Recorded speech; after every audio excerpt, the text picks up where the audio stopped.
This is the key study for minority influence, and it's called the Blue-Green Slide Study, and it's by Moscovici. And if you look over here, you can see the people who took part in each experiment. So there were 6 people, 4 naive participants who were real participants, and 2 Confederates. So the Confederates were in the minority, and Moscovici wanted to see whether he could get the Confederates to influence the naive participants to say something that was wrong, and it was very obviously wrong. So he showed them a series of slides that were all blue, and he got the Confederates to try and influence the naive participants to say that those blue slides were green. But there were 2 conditions of the IV.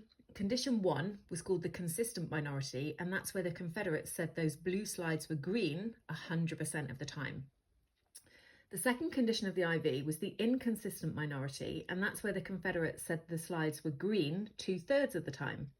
There was also a control group where no one said green. And these are the findings.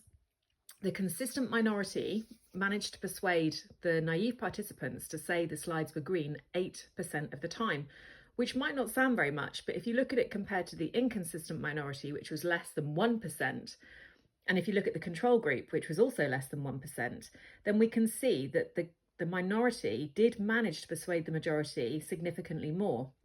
And the other significant thing is that the inconsistent minority and the control group were pretty much the same. So that led Moscovici to conclude that for a minority to have any influence whatsoever over a majority, they must be consistent. And it's really hard for a minority to influence a majority. So even if they manage to persuade them 8% of the time, then that's a good amount.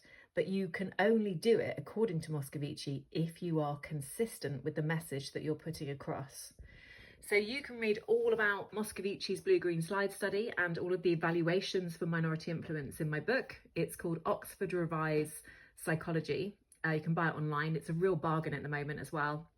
And this is just to really help you transform your revision.